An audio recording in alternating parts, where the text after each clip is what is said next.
if anything will work. Hey guys, how's it going? Not used to.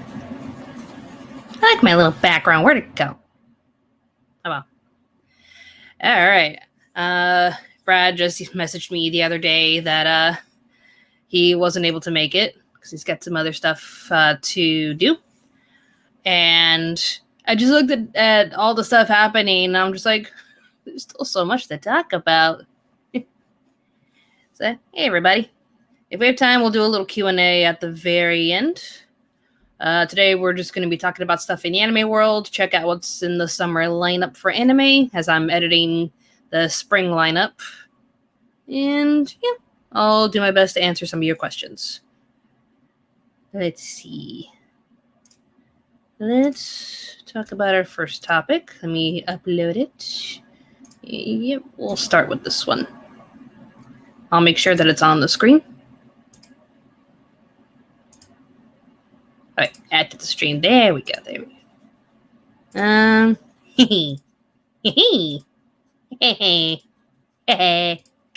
Okay, I'm being silly. Are the borders... Hold on. Good morning. Are the borders open again? I mean, we had 45 cases yesterday, so that's probably not likely. From Super Mario, SMG4 fan, do you ever play Diego Mendez in GTA? I don't play GTA. I've never played one GTA in my life. Sorry. Okay, so I saw trending on Twitter something called AnimeTube, so let's dive right into it. Anime industry professionals criticize AnimeTube Kickstarter as total scam. Alrighty then. Professionals call out streaming apps unrealistic promises as Kickstarter raises over $110,000 since Tuesday. Okay, what the heck were they promising? Since its launch on Tuesday, a Kickstarter campaign has earned over $110,000 in pledges for an anime streaming app called AnimeTube. The campaign promises to deliver free anime on demand and claims it'll fix the shortcomings of the existing official services. Ooh, spicy. Including their limited libraries. Like, I get it. There's just so much legal stuff when it comes to, like, you know, all these streaming services and who gets the rights to distribute what, who gets the right to stream what. Like, Sailor Moon just keeps popping in and out of streaming services. It's ridiculous. So I'll make an announcement saying, like, oh, hey, we're not going to be streaming this anymore, so watch it while you still can. It's dumb, but that's business. It's an agreement that the website made with the studio who releases the anime. Oh boy. However, various industry professionals have criticized the Kickstarter, calling its promises unrealistic. Anyone intrigued or thinking of donating to AnimeTube's Kickstarter should not. Media OCD's Justin Sevakis, sorry. They're about a decade too late to that business model and competing with Netflix, Warner Brother, NBC Universal. Hell, even Disney has been sniffing for anime streaming rights. Like, as unfair as it is, they're right. Like, this little company is going to come up and say, we're going to take all of the anime and you can watch it for free, when there's legal issues that lawyers will just come up to the website and be like, you can't stream this because Netflix own it, and you can't stream this because of Crunchyroll and Hulu, etc. businesses. At the time of launch, the Kickstarter included a link to a list of titles that AnimeTube claimed were currently in discussion for licenses. The list includes hundreds of titles that are already licensed by other distributors for the U.S. streaming market. Nozomi Entertainment CEO Sean Kleckner publicly tweeted at AnimeTube, "Why do you have listings for my titles on your Kickstarter's anime licensing currently in discussion? We are not in discussion with you." The link to the list of titles has since been removed from the Kickstarter page. In a now deleted tweet, AnimeTube responded to Kleckner, "Hi, Sean. We've contacted you on LinkedIn to discuss directly with you." Sure you have. AnimeTube founder George Weller explained the discrepancy to Anime News Network via email. We are in discussions with Japanese anime production companies to license anime for streaming rights, and in order to be transparent, our intent was to let our backers know which anime we are trying to license. We provided a list of titles we are in discussions with Japanese anime companies to license for streaming. We contacted the Japanese anime companies who produce the anime to determine what we can license and who to contact. We were informed by the AJA that the proper routes are to contact the Japanese anime production companies first, and the confusion may lie in the fact that the USA distributors expected us to contact them first.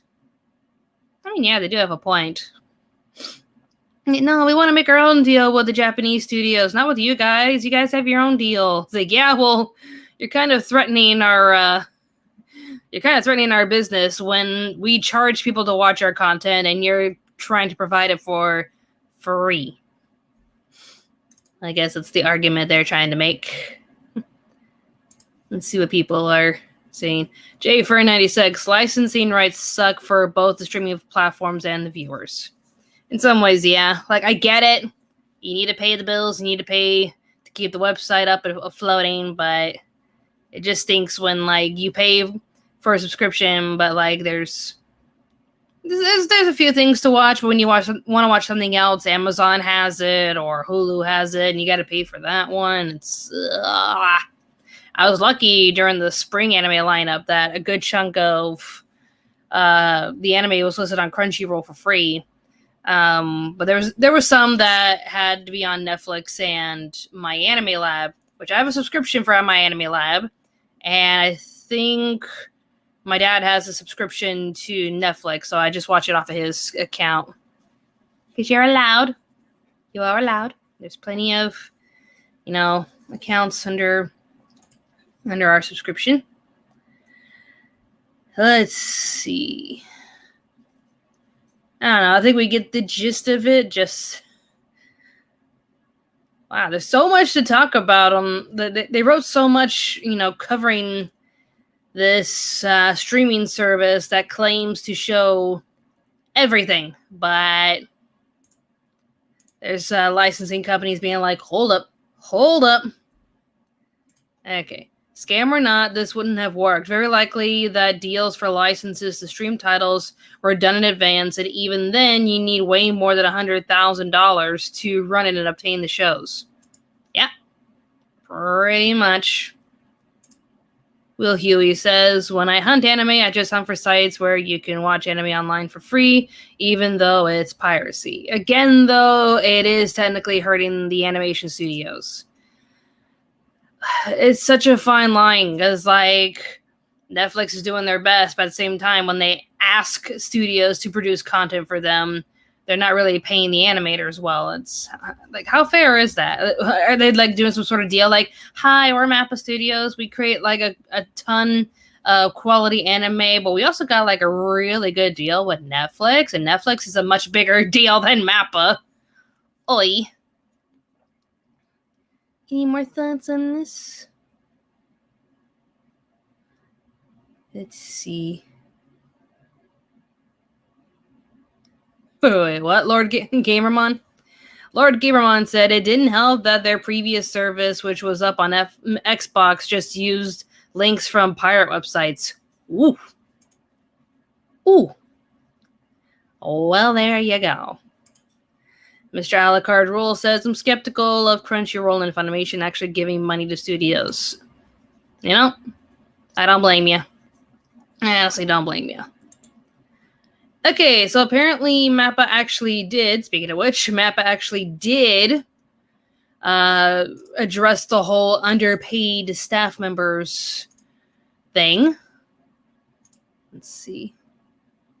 1, 2, 3. Here we go.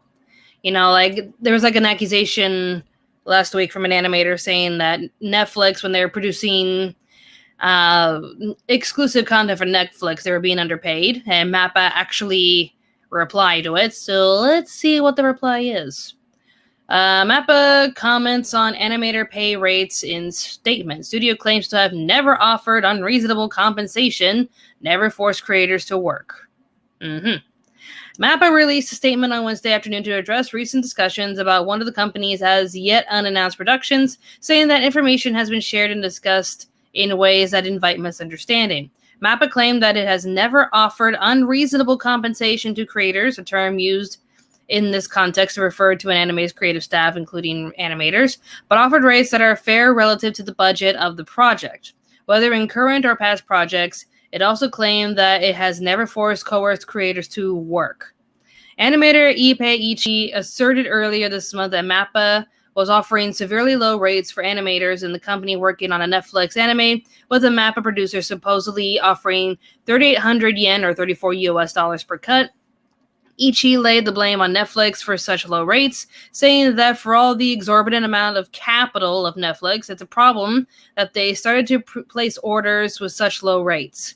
There is a possibility that the prices are even lower than a TV series. Ichi noted that the unit price per cut for television animated tends to be at 3,800 to 7,000 yen. And I got a lot of comments last time when addressing this in the separate video when I was trying to boost rates for the podcast. Like, hey, here's a story that we covered on the podcast. It's about, Mappa animators being underpaid by Netflix, etc. And a lot of the comments were saying, well, what else is new? And it's like, that's not helping. And they were trying to reinstate that, okay, yeah, but it sucks to be an animator anyways. And it's like, okay, that response really isn't helping to the cause, for one. And two, I wasn't saying that oh, it's a brand new issue that animators are being underpaid. It's concerning because they're not getting as good pay as they should because of all the hard work that they do, and they're working to the point of exhaustion.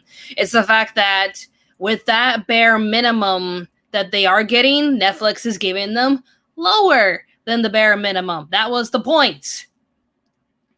And the comments are just like, oh, well, we're not surprised. I get what Mappa's trying to say, that look, this was the budget and this is what we were willing to offer. It was their choice whether to do it or not. But at the same time, they're still expected to give quality work if they're still gonna be on the project. They're doing it because they love doing their jobs. They love animating. They love creating anime. So for one thing, it does feel a little bit exploitive when you tell them, look, you don't have to do it, but this is the pay that you're gonna get. If anything, if I was that animator, I'd be like, you know what? If this is the pay that I'm getting, this is the quality that you're gonna get. Suck it. If this is all that they're willing to pay us, if this is the budget that they're willing to give us, then they're gonna get what they get. They're gonna get what they deserve. They're gonna get what they paid for. We are Mappa Studios, for crying out loud. I'm just saying, Mappa is already having them work on so many projects, and they're getting between bare minimum to a little bit of an increase. It's still okay-ish pay, but honestly, with all the work that they poured into these studios, they deserve a whole lot better, which is why just Google Patreon studios, or Japanese animation Patreon studios, or the Animation Dormitory fundraising. They have Patreons and donation links where you can donate a good chunk of money to these studios and it goes straight to the animator. So check it out. Jerome Schlicker says animators deserve a lot more respect. I mean, they're the ones creating the content. I mean, there's the directors and the producers that have to tell the animators what to provide, and then they have to go through a lot of QA and such, and final approvals, adjustments, etc., etc. But yeah, it's as long as you have a good director and a producer, you're gonna get top quality stuff, and you need to pay for top quality stuff. But a lot of studios just give them the bare minimum because it's well, you're creating art for the world to see. You should be proud of that. It's well, that's not going to feed me. F Meister 94 says the work culture in all of Japan, whatever you do, is problematic. I mean, they have such a strong sense of, work. They have to work. No matter the pay, they get a job, they get an apartment, and they just work. It just feels like they're cogs in this never-changing and unfair machine. It's such... it's so exhausting. So let me know your thoughts about Mappas Studios and the whole Netflix situation. Personally, it's just... Again, Mappa is paying for the animators throughout most of their own personal projects, you know, the bare minimum, what's to be expected. But Netflix is paying under the bare minimum. That was the point of the whole accusation. And the animator wasn't blaming Mappa. It was blaming Netflix for thinking it was okay to buy an anime for that cheap. And at the same time, Mappa, you know, could have said no. I'm guessing they're just trying to not burn any bridges. It's so stressful. Say, okay, we'll do it for this rate, but next time, you know, try to pay us a bit more because these people need to eat. They need to survive. Patrick Amako. Fun fact, Dragon Ball Super's animation was so bad at the start because the animators were never given enough time to finish, and they were also underpaid, so it isn't just Mappa doing it. That's just it. Like, if anything, the studios need to learn from... I actually remember Dragon Ball Super's animation being that bad. Like, I think I actually made fun of it. I think I, hold on. Anime America Dragon Ball Super. I think I actually made... Oh, yeah, it's like 5 years ago, Dragon Ball Super Episode 5. Let's watch it. Let's get the link. Share screen. Chrome tab. Share audio. I just gotta add it. Add to stream. There we go. Yeah, it's basically my commentary. Dragon Ball Super.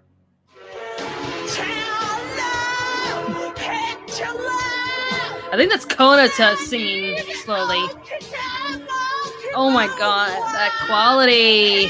This is what happens when you underpay your staff. And you give them unreasonable working hours. Okay, that was me.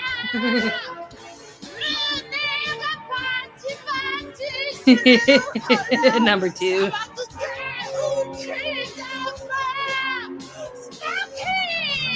Nah. Oh my god. Toei. And this is why you should never hand over anything nice to these animators. Hey Digimon, now's a great time to run away. That was harsh of me all those years ago. Now hiring at Toei in desperate need of new animators. Seriously, they are. No, Robin. They were in desperate need of pay. God, that was stupid. Because, like, the whole social media was all like, oh, look at these animators, you know, just doing a rush job. And it's like, no, they were given less hours to work on it. Now, this is from 5 years ago when that Digimon Try thing was happening. Where it was like the first season of, like, the new series where they were in high school or something. Underpaying, producing a lot. Wasn't Toei producing that? Salem and Crystal and Digimon at the same time. Yep.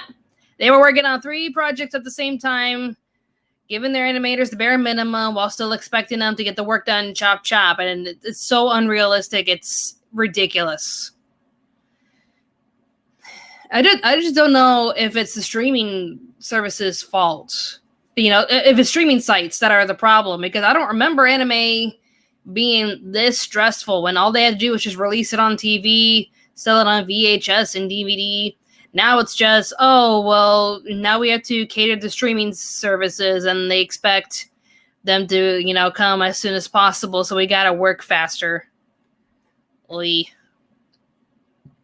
Animators are so disrespected. Let's see. Eeny, meeny, miny, mo. What are we going to talk about next? How about The Rising of the Shield Hero has been delayed until 2022. Sad. Alright. The official website for The Rising of the Shield Hero 2, the second season of the Rising of the Shield Hero television anime series, announced on Thursday that the anime's premiere date is delayed until April 2022. The anime was initially slated to premiere in October 2021, with Crunchyroll also slated to stream the anime alongside the Japanese airing. Masato Jimbo, Chaos Child, Fate, Kaleid. I can never pronounce that whole... Yeah, this guy, Masato Jimbo, is directing the second season at Kinema Citrus and Dr. Movie, replacing Taka Aobo. So, okay, a new director. That's a bit concerning. Keigo Koyanagi is again in charge of the series composition. Okay. And Masahiro Suwa is again adapting Seira Minami's original character designs for animation. Kevin Pecken is returning to compose the music. Nice. Okay, I think the rest of the article is just covering the anime itself. Like, what's Rising in the Shield Hero all about? Go watch my review of it. It's brilliant. As sad as it is, at this rate, they need more time. Then you deserve more time, because this is a brilliant show with stellar animation, stellar characters, amazing story. And if you think that it's not ready by October, then take your time. This is healthy for the animators. Like, you would think studios would get like a little hint of Nintendo when they're all like, hey, so this game was supposed to release around this time, but I don't want to stress out the game developers, so we're going to delay it. I think that game was Animal Crossing New Horizons, which on launch date was brilliant, and for the first year we were having some fun. But they haven't released anything new in a while, and it's a bit concerning. But Doug Bowser said that, there's going to be some new updates for Animal Crossing very soon, so stay tuned, and we're still waiting. Like,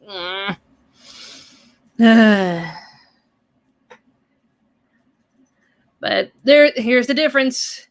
Like, with Toei rushing their animation, that's how we got Dragon Ball Super and Sailor Moon Crystal. That was horrible. With Mappa Studios having underpaid employees that are stressed out and doing their best to deliver top quality, even though they're not getting paid to deliver top quality. Rising of the Shield Hero is delayed until April 2022. Let's just hope, they're not as stressed out when delivering this product. If they're going to take this long, then rest assured that, the animators are given enough time to produce a properly made anime. Let's see if anyone says anything in the comments. Mr. Alucard Rules says 2020 probably screwed the schedule for the next 2 years. Probably, because Japan and especially Australia are very strict with their COVID restrictions. It is if you're in lockdown, you are in lockdown. Like me right now. Hi, I'm trapped. Hello. Our numbers are climbing in New South Wales. And it's only fair when we were raging against Victoria for all their numbers. And then out of the blue, we get our numbers increased after being so good. We barely had any cases for the longest time. And out of the blue, we got an increase of numbers, and they're just not going down. Did they release the numbers this morning? I don't think so, but let's check it out. What's our numbers today? Good old New South Wales. If I can actually get some numbers. Okay, NSW health page. They last posted 12 hours ago, so no new numbers just yet. But yesterday we had 44, and that's Jay Fern says there was even a 3-day lockdown here in Townsville. 3 days. 3 days. That's how it's supposed to be for us, but the numbers just kept spreading. People who were carrying it, who didn't know it, they were giving cases all over New South Wales. Everything has to go into lockdown. But yeah, the theme park that I work at was supposed to open on the day lockdown happened. Timing. So go to my website, teespring.com/AnimeAmericaPodcast. I'm kidding. Or am I? But yeah, a lot had to be delayed for the pandemic. And so, like, when Japan goes into lockdown, unless your work is essential, you are not allowed to leave your house. Which probably sucked for, animators and game developers. Their government deems them as non-essential, so everything has to be delayed. Which is the one thing I keep taking in consideration when it comes to the Animal Crossing update, because a lot of people are just raging that, like, Animal Crossing hasn't released anything new or good for a while now. And it's like friendly reminder that a lot of their jurisdictions, like in their areas or the precincts, like Robin speak. There's a lot of areas in Japan that go into lockdown constantly, so I think Nintendo's just being heavily affected by it. So be patient. Life sucks right now. Let's just be kind to one another.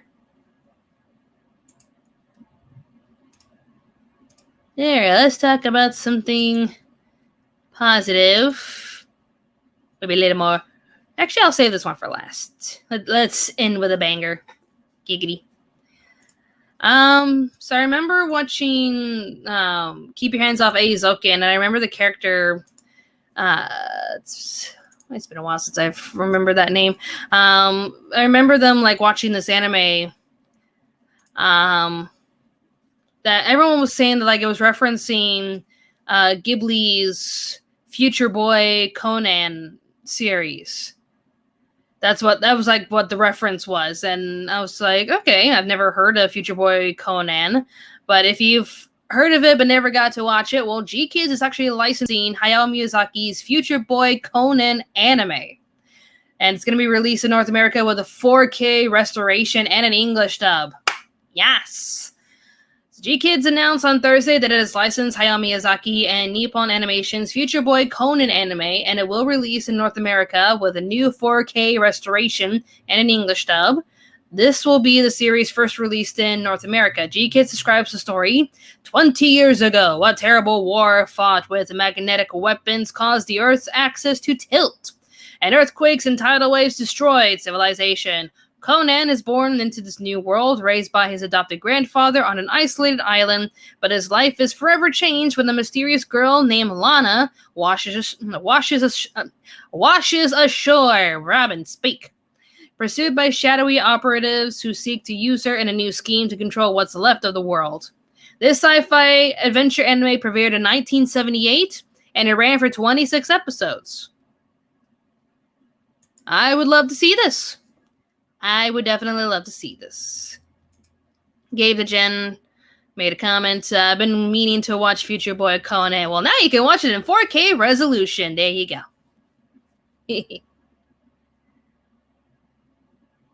Wait, Martha missed. Did you make a Cowboy Bebop reference? Did I? If I did, it was unintentional. But yeah, I remember seeing references to this series, and I barely remember hearing about it, but I just saw it on the news that, like, the classic anime series that Studio Ghibli produced, or at least Hayao Miyazaki produced, I'm going to see it in 4K. I'm probably going to get a copy of it for myself. It looks promising. So we'll stick around for that. End it with a banger. Ah ha ha ha ha. Bang. I guess that's about it. Unless you guys want to comment on that series, I'll answer a few questions before we head to the next article. Laser Danger. Hey, Robin, any virtual panels that you're attending? Not that I'm aware of. If you're referring to Anime Matsuri, I'm probably not going to attend. I think Crunchyroll was going to do some virtual panels. I don't know. They're not really my thing. But maybe. Maybe, just maybe. Robin, did you see the Sonic Movie 2 trailer? If you're talking about the live action one, I don't think it's out. If you're talking about the second animated movie or something, no.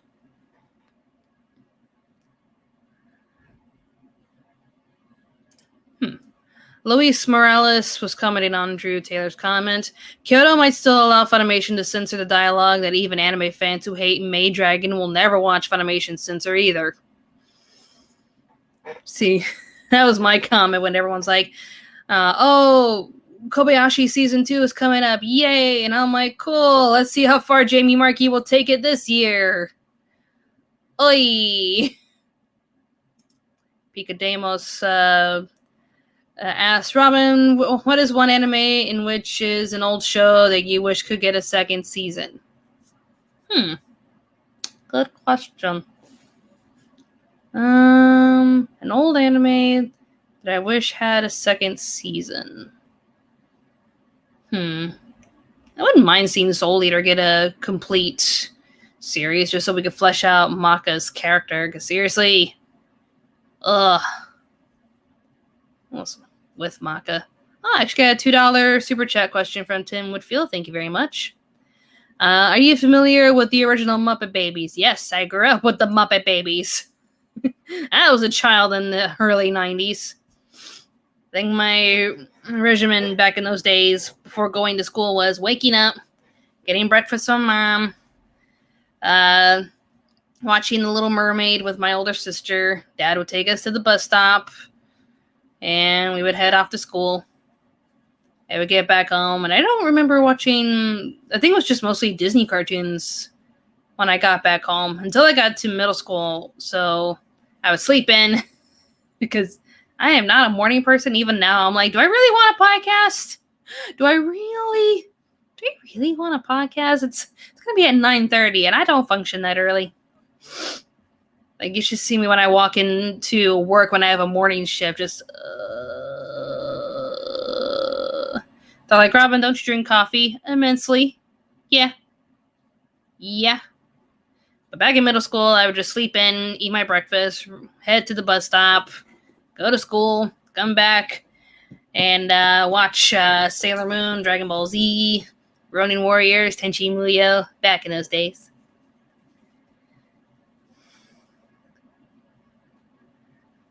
Let's see. Jerome Schlicker. In 2022, a new Dragon Ball movie, animated, will hit theaters. Cool. I can see Goku being more of a dummy and getting away with everything because he's freaking Goku. I'm getting so tired of Dragon Ball Super because I miss the days back in the Cell arc when we could have more than one hero. As in, like, Goku doesn't have to be the one to be the finisher. Like, we passed the torch. Gohan was going to be the next Goku. We could watch his story and actually see Vegeta have a few fights here and there where he could actually win and take the credit. But no, Goku. Isn't Goku just awesome? That's it. After the Cell arc, it's just, isn't Goku just awesome and still a complete idiot? Ali Brennan, do you prefer Sailor Moon subbed or dub, old or Viz Media? I'll admit, as cringy as the old dub was for, I think it was like by Studio Deke before they took over S, and before there was a different, I think it was Studio Clover that had S and Super S. But when Deke had the first series, the first season and the second season, they dubbed it with Tracy? What was her name? Like the second voice of Sailor Moon, because in total there's 4 voices for Sailor Moon. Stephanie Sheh's the one that is Sailor Moon right now. But there was an Usagi for the first couple of episodes of the first season, and then the second voice appeared, and her voice was just, her voice was, to me, is such a nice tone for Usagi. I loved her voice. But then we had the Studio Clover dub with the new Usagi, and it was just so all over the place. The pitch was just ugh. And Stephanie Sheh does pretty good. Like, translation-wise, I'm always going to prefer Viz because it's the original dub. It's not dub. Like, it's the original dialogue. And it's restored to its original format. Unlike the, hey kids, what lesson did we learn today? Because 90s, the 90s just had to like ruin a good chunk of anime because it's like, oh, it's pre-made cartoons. We're just going to change the dialogue to add moral values to it because that's what parents want, I guess.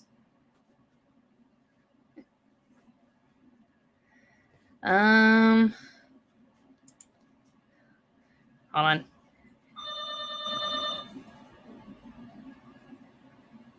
I think that's a package for me. I'm still in the stream unless you can let them get in. Timing. Usually our packages arrive at 10:30, but it's 10.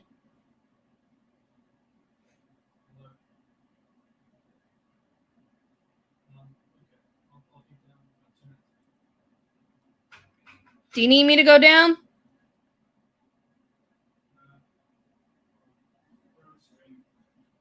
Thank you. I owe you. I love you. The only reason why I'm offering is because I know my husband's been up all night. He was helping a friend throughout the middle of the night, so he is super tired and he should be going to bed, but he's kind enough to get up and go get my package. I love him. I love you, honey. I'm telling everyone how much I love you on live stream. What package is it? It's from GameStop. I told you they were having a sale on Ring Fit. So it's a video game version of my exercise routine. I got Ring Fit, guys, because it was on sale. So I can exercise with video games.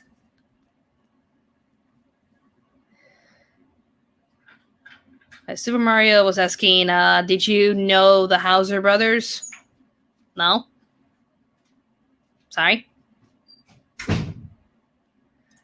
I was trying to click on this one from John Gamas. I don't think Akira Toriyama isn't going to continuing telling the story of Gohan. From what I remember, I think he was supposed to stop at Cell Saga. That's how he wanted it to end, but the studios were all like, no, give us more. We need more Goku. Goku's dead. Bring him back. That's why you can't take anything seriously in Dragon Ball, because everyone just comes back to life. There's no weight or levity to anything. Dragon Lord paid $5 for a super chat. Thank you very much for the donation. That's why the Cell Saga was the best. And when Gohan was awesome, then the Buu Saga destroyed his character. Breach!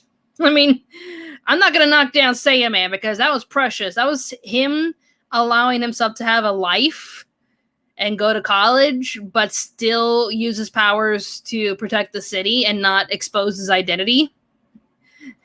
So I'm not going to knock down Saiyaman. That was just precious.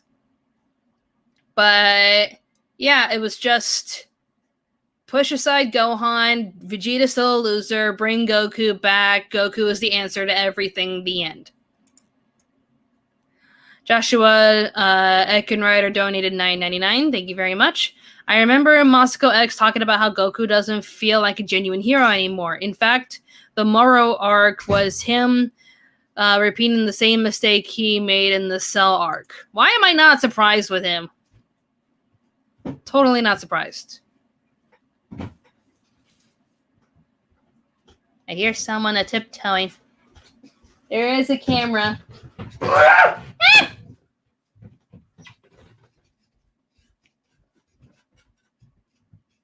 Well then. Oh my gosh. Okay, negative points to EB Games because they still pack their games in big boxes. Like I remember ordering let me show you how big these are. I remember ordering these amiibo cards for, Animal Crossing Sanrio. Marty is next. And it just came in this small little packaging. But EB Games was all like, because I remember they were like, oh, you weren't home to pick up your package and it wouldn't fit in the mailbox, so we're gonna send it to the post office. And I'm like, how big is this package? And it's just this humongous sleeve for this tiny little package. I think like Ring Fit is like a square, and they send me this. What the heck? Ugh. My headphones. Welcome to my live stream podcast where I open up packages from as for Jay Fern's question about fan mail, I'll do my best to edit the next one and also stop by the post office because I haven't in a while because pandemic, lockdown, yay, my life. Maybe I need scissors. Scissors are in the bathroom. I'll be right back. Chat in the comments. Ugh. I found scissors. I think I just left them in there when I was opening this care product that wasn't opening up properly. So I was just like, and just left the scissors in the bathroom.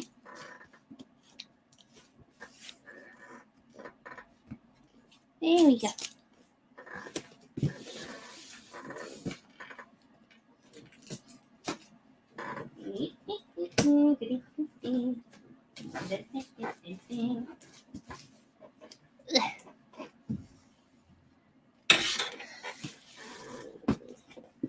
Do you prefer plastic or cardboard mail?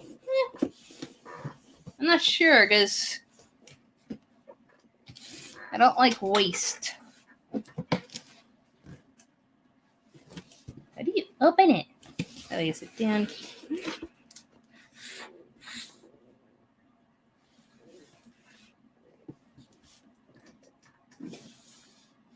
EB Games, how do you make your packages? I swear.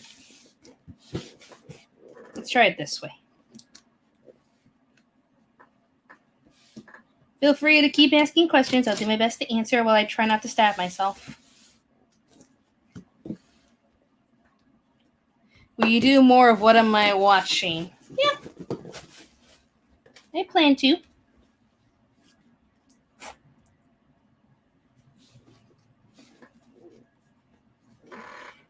Okay, seriously. I think I see it on this side. Dear EV Games, stop. It's weird how, like, I've been living in Australia for so long, and yet sometimes I still feel compelled to call it GameStop, even though I'm not in America anymore. We have EV Games. Look at all this. Oh my god, all of this packaging. Ugh. This gigantic box for this. I guess they just didn't have any other. Huh? Yeah, I got some cardboard. There we go. Okay.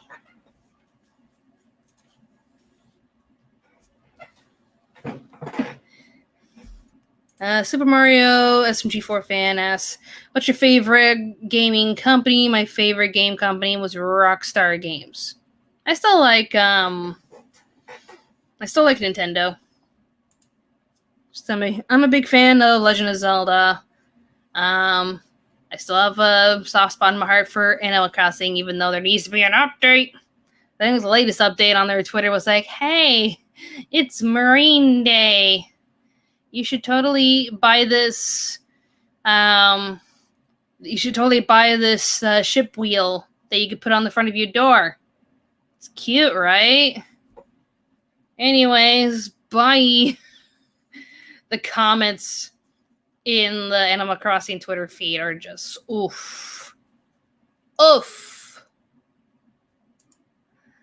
Tim Woodfield donated $5. Thank you very much. Fun fact, Toei animated the first season of Muppet Babies. The more you know. I was about to click the other one, but then John was like, hey, a big cardboard box to fit Ring Fit Adventure box game. Yep. From Emily's clone, Amazon is the same. Order a wallet and they send a box the size of a computer tower. Well, yeah. Okay, Fennec keeps adding their comment here. At Anime America, since I have no other ideas for my animated show that I can think of sharing with everyone, I might as well tell you the story of Fennec becomes a blooded warrior.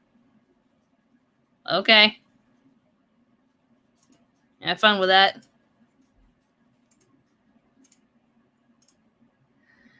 Alright, next article, and then we'll go over the summer lineup to see if there's anything I'm interested in watching. So, Right Stuf Anime just keeps getting more awesome. Right Stuf confirms Interspecies Reviewers release will be completely uncensored. Dun, dun, dun, dun. Dun, dun, dun, dun. Dun, dun, dun, dun, dun, dun, dun, dun, dun. Dun, dun, dun, dun. Right Stuf confirmed with Anime News Network on Tuesday that it will release the Interspecies Reviewers anime completely uncensored. The company will release the show in a Steelbook Blu-ray disc set featuring episodes 1 through 12 in an art booklet. The release will include clean opening and ending promotional videos, US release trailers, and the original next episode previews. The company will release the anime on December 7th. Right Stuf also confirmed it will begin releasing the Sayonara Zetsubo Sensei. Okay. It's going to be releasing that anime this year. The company plans to release all 3 television anime seasons and both original video OVA works in the series. Okay. And it goes on to be all like, hey, so... Also, the friendly reminder at the bottom of the article, Funimation removed the series from its streaming services later in January, stating the company determined that the series falls outside of its standards. The company stated it decided to take down the series altogether instead of altering the content. Yeah. Friendly reminder.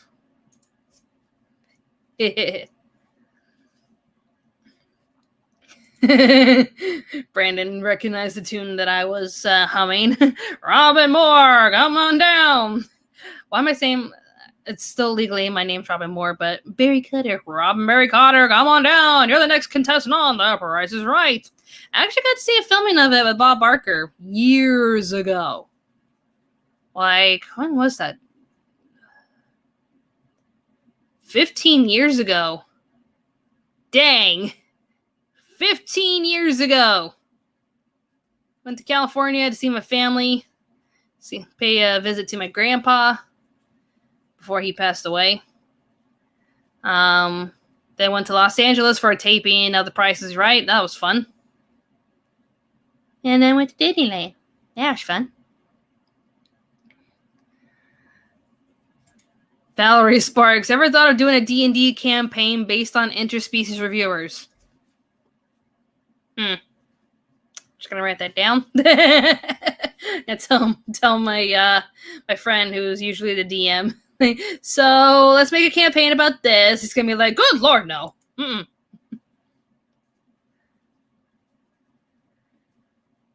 Let's see. Emily's clone commented, still don't see how Interspecies Reviewers was too much, but Goblin Slayer is okay. And what about all the series with incest? Thank you.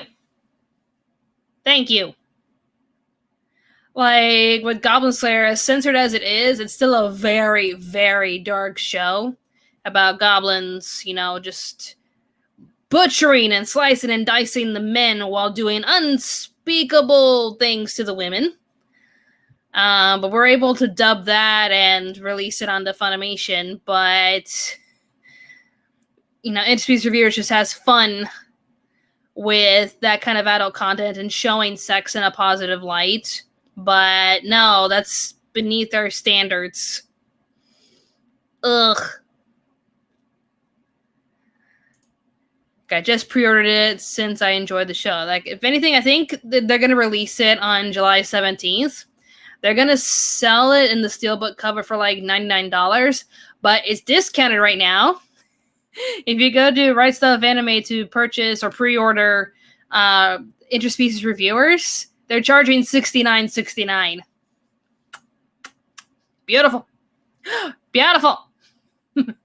Instead of $99, you pay $69.69 for Interspecies Reviewers. They know how to market their stuff. That's when it's just like, you know what? You're my respect.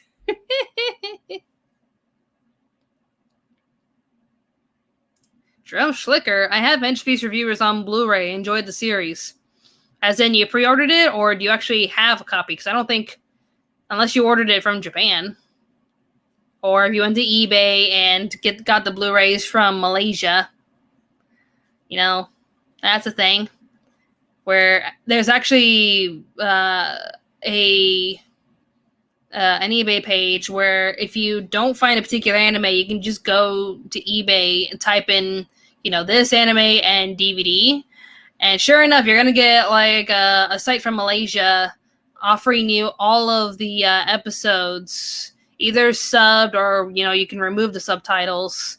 It's basically just recorded straight from Japan. And then they add in the translations later and just put it on a DVD and release it. And that's... Malaysia has an issue with bootlegs from Luis Morales. Yes, they do. Yes, they do. I think I bought a few. Only because some animes were just out of print. So I think I got the full series of... what was it called?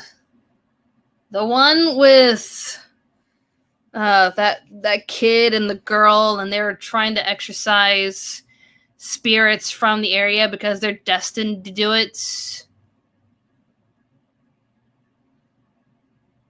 It was on Toonami for a little bit. I never knew it was though because I never heard of it until it was a Patreon request, and it's like, okay, I've never seen or heard the show, but apparently it was on Toonami. That's interesting. So when I try to watch it online, there's no streams of it.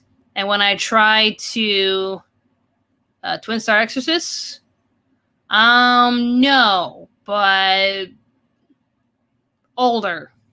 I think it started with a Y. No sound here. Anybody else get that? No sound? Can you guys hear me? Hello? Hello? Ronald Weasley? It's Leviosa.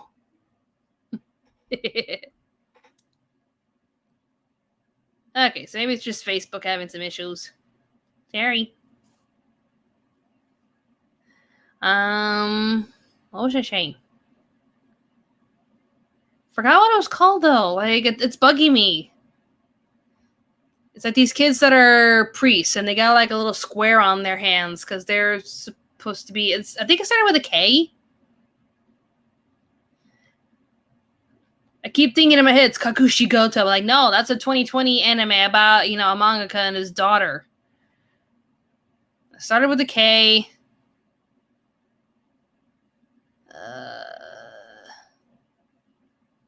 Can't remember. It's gonna bug me.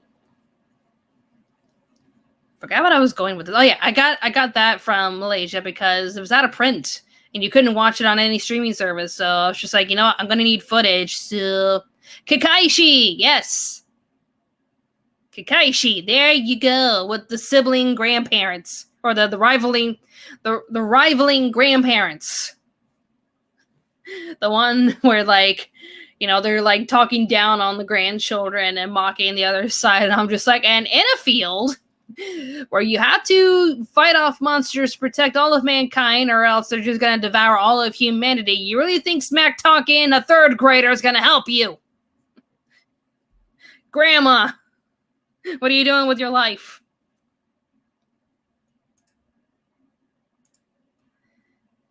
Let's wrap things up and look at the summer 2021 lineup. Here we go. Summer My Anime List. There we go. Let's take a look at this and we'll see if there's anything interesting here. Here we go. Alright, there's Comment from Lewis. The Lucky Star manga has creators Fuyuki Amahara, Ko Yasuka, Izumi Wakase, Miku Busujima, and Tamaki Yamanobe. That should be enough for a manga and anime comparison video. Okay. All I'm saying is if the anime and the manga are the same thing, then there's really no point in doing it. Like, there was a point to doing it with pre-tier because the stories were so significantly different. Like, it'd be pointless to do, one about JoJo because it's the same thing, the same story. There's hardly any changes, except for maybe the names because of copyright, but it may be good to do like a manga versus anime. I did it years ago with Sailor Moon because the Sailor Moon manga and the original anime, they're completely different. They have the same villains and same characters, but different story structure. $5 from Dragon Lord. Thank you very much. Have you watched Dragon Quest Dai 2020? I have not, unfortunately. I don't believe that I have. Mary Jane Hagerson asks, have I heard of the 7 Deadly Sins anime? Which one? There's the one about an awesome team of heroes going on an adventure, and then there's the one about angels and demon boobies. I've heard of both. All right, let's cover the summer 2021 lineup. You're going to get part 2 of season 2 of that slime anime that I never got into, but everyone's obsessed with, so there you go. I never got into it. Like, after a couple episodes, I was just bored, but everyone just seems to love this slime anime. At the time I was reincarnated as slime, I never got into it. Miss Kobayashi's Dragon Maid season 2, which after the stream, I'm going to head to Discord and watch the first episode. So if you guys are on the Anime America Discord, come join me. We'll watch that episode together. Tante wa mo shinderu. Okay. Kimuzuka Kimihiko is a crisis magnet. From getting caught up in a crime scene to accidentally witnessing a drug deal, trouble seems to find him around every corner, so it's no surprise when his rather mundane flight suddenly enters a state of emergency with a dire need of a detective on board. Come on, mouse. Unfortunately, his attempt at avoiding trouble is foiled by a beautiful girl with silver hair who goes by the codename Siesta, declaring herself a detective. She unceremoniously drags Kimizuka into the case as her assistant. The incident spelled the beginning of an adventure around the globe that went beyond his wildest imagination. Putting their lives on the line, the two took down criminal organizations, prevented disasters, and saved thousands. But the curtain closed to their epic journey. Siesta's untimely... Okay. So is this a sequel or something? Yeah, that seems interesting. I was seeing this around. Kanajo Mo Kanajo. I was seeing art for this around. Like, is there like significant... Okay, no, because like these shows just aired and yeah, they're still getting scores. Doesn't really seem fair, but okay. But that's my anime list for you. Never take it seriously. After harboring an unrequited love for years, Naoya Mukai finally gets to date his childhood friend Saki Saki. That's what the names. However, just as he tries to commit himself to the relationship, he receives an abrupt confession from Nagisa Minase. At first, Naoya tries to reject her, but is soon overcome by feelings of not wanting to hurt Nagisa. Trying to avoid betraying his girlfriend's trust in him, Naoya thinks up of a solution to make both girls happy. Two-timing! Oh boy! Naturally, Saki rebuffs the idea, but through Naoya's and Nagisa's persistence, she reluctantly submits? Wait, so she's okay with polygamy? With this, a three-way affair begins between Naoya, his girlfriend, and his other girlfriend as they develop a relationship that deviates from the social norms. Fight the power! Date multiple waifus! See if anyone comments about that. Could you do a review of Princess Knight? Probably not soon, because I got a ton of other stuff to worry about. A ton of other stuff to review.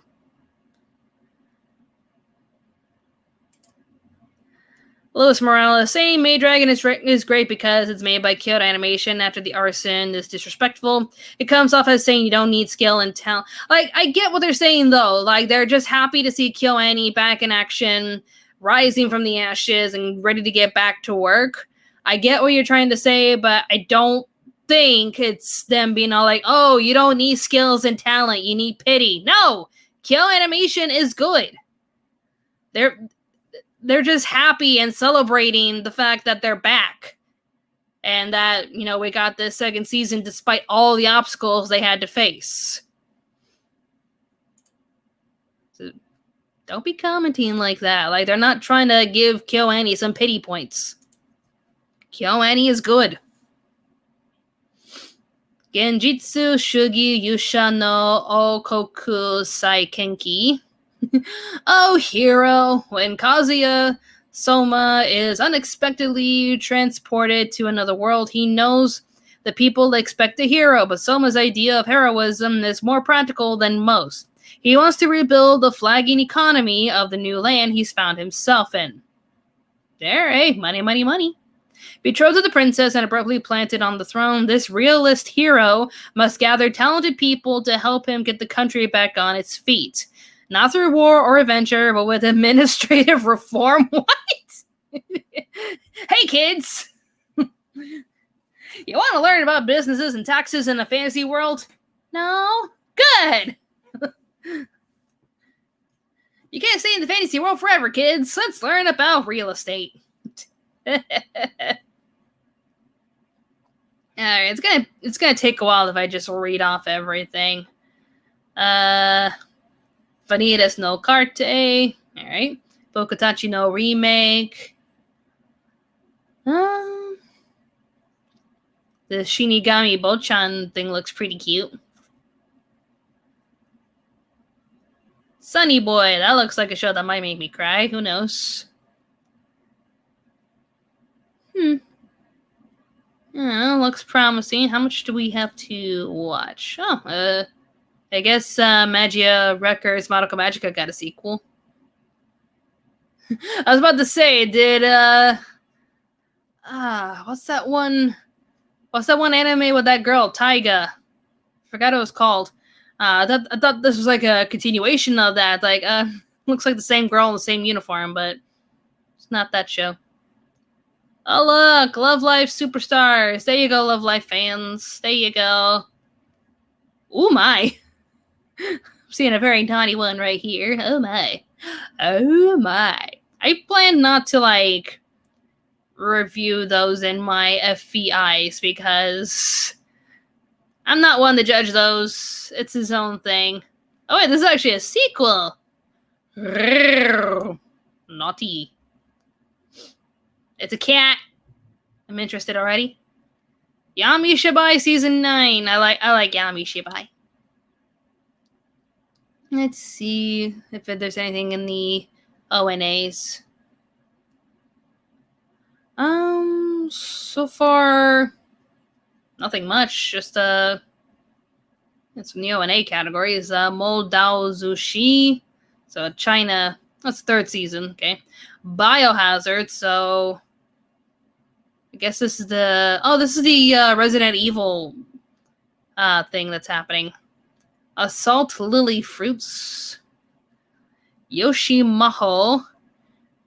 Jiwang Jui Ki. I need to properly learn how to pronounce Chinese. Yuan Shen Huaji. Star Wars Vision. Is it coming out already? Or is that just like a trailer for it all? Because I remember seeing an announcement for it. I guess there's really... Ooh. I remember that. Freeze getting a fourth movie. Yes. Fate Grand Order's getting one too. There you go. Seven Deadly Sins getting a movie. There you go. Kakushi Goto's getting a movie. It's probably like a synopsis of the compilation movie of the TV series. There you go. If you want to watch Kakushi Goto, you can watch a summary of it in this movie. There you go. There you go. You're welcome. I guess that's it. I guess Prince of Tennis is getting a 3D movie. The more you know. Do, do, do, do. Alright, let's wrap this up. I'll answer a few more, and then we'll head out.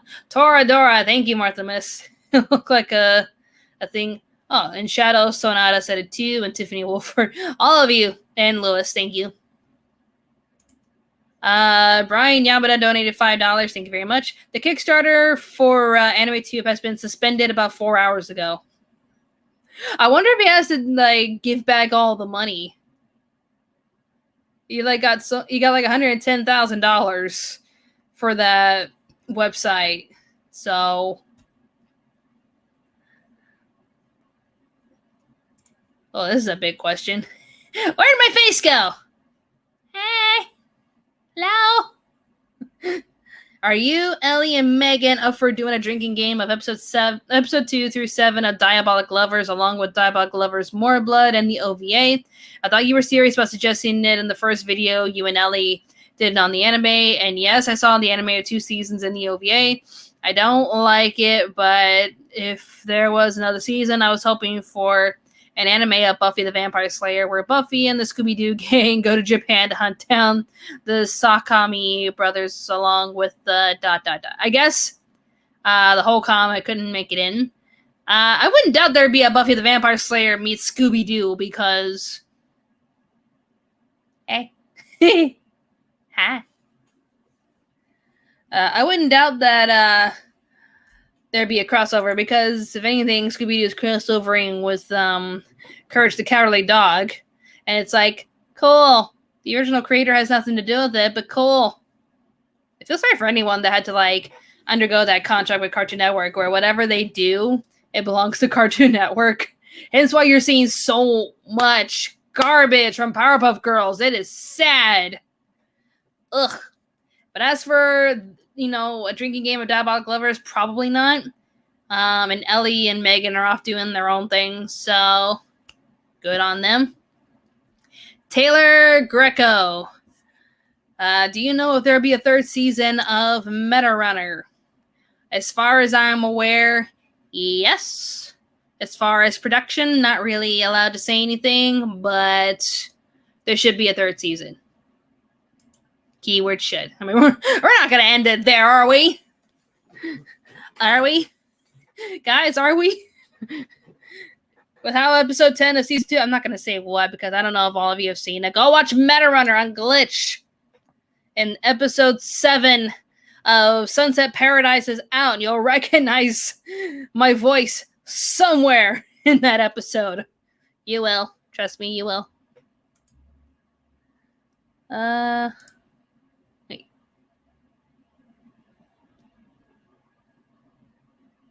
Getting some sort of notification on Discord, like, who's messaging me? I guess oh yeah, it's just my Discord bot being like, hey everybody, Robin's live. Hey.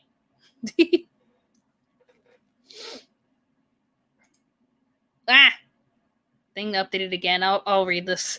Fennec, Anime America Fennec enters a temple and his goal has to kill the legendary Golden Fire Dragon and mark himself with the Fox Clan mark for him to become an elite warrior and craft new steel armor. Okay. Cool. You write that up. Super Mario was asking, Robin, did you play Ghostbusters Genesis game? I never had a Genesis, so no. Nope. Taylor Greco, I'm still new to Meta Runner. I haven't watched season 2. Good, I didn't spoil it for you. Good. Go watch it. Because, the ending of season 2. Oh, we need more. Glitch Productions, tell me more.